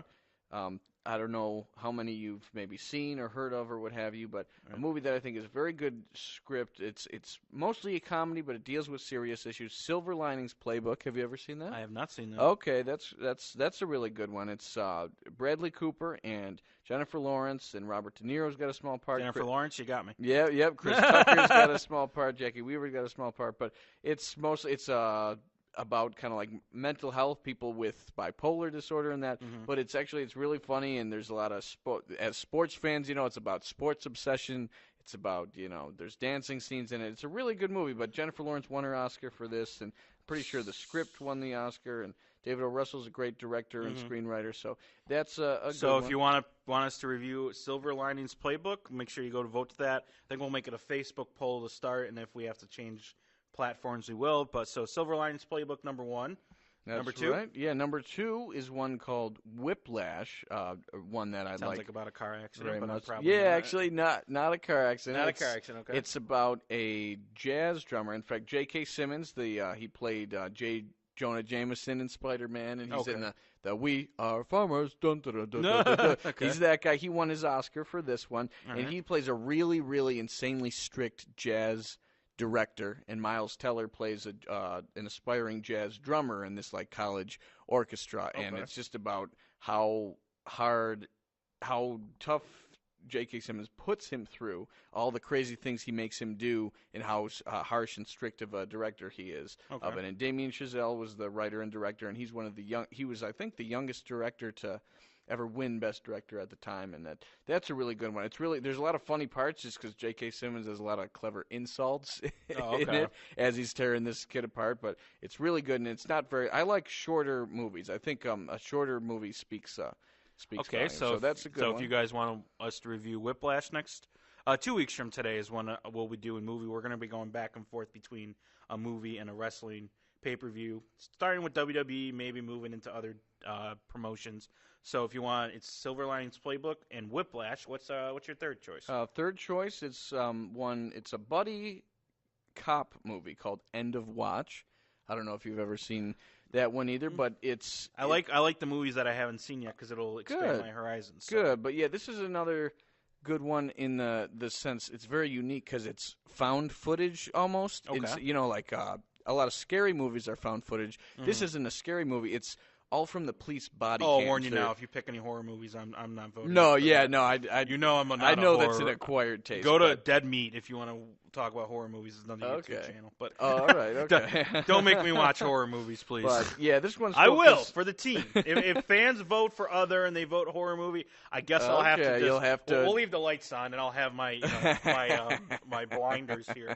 But okay, That's so funny. But yeah, End of Watch is good because instead of most horror movies, it's like this was from our camcorder. This is all from these two cops' vest cameras. A lot of cops have to do that. And the two cops are Jake Gyllenhaal and Michael Pena. And I know your girl Anna Kendrick is also. Oh man, in you it. got me sold. You just yeah, tell me you love Anna just tell Kendrick. me if Anna Kendrick's in it or if Jennifer Lawrence is in it. America I'm a Ferrera has too, a thing in it too. And do you ever watch Stranger Things? Yes. Okay, yeah. Chief Hopper plays a total D in it, a total jerk in it. Right.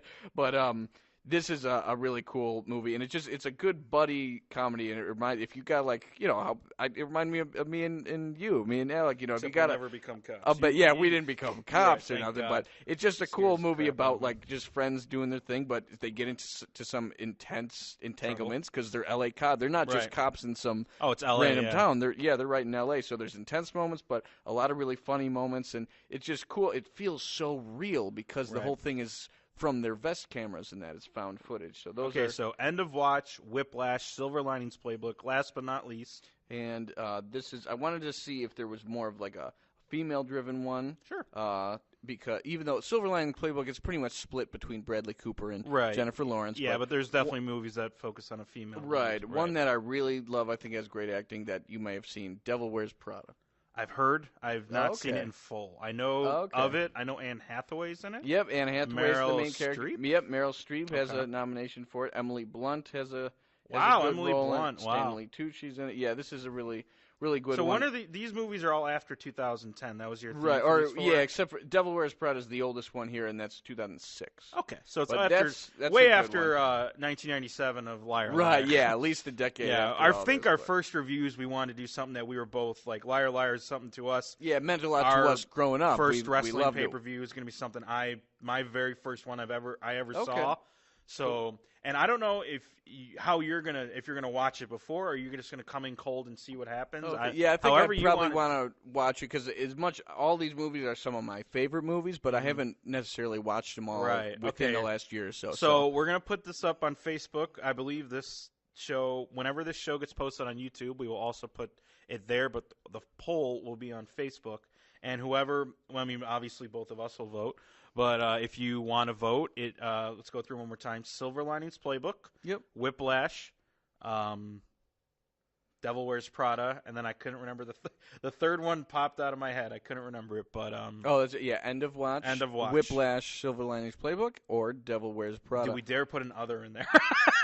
Do we leave it up to the fans? Or have like a fill in the blank. Fill in the blank and ballot. see if anyone else gets a vote in. Yeah. So basically, whatever movie is voted, we will reveal that movie day of. We won't reveal the results or the final results until we come in and do the recording. Well, obviously no, right. But so the wrestling pay-per-view we're gonna do, the first one is WrestleMania 22. It was from 2006, ironically, as you mentioned. Devil Wears Prada was 2006. It was. Okay. It was the very first wrestling pay-per-view I saw fully. Cool. And we were 15 in 2006.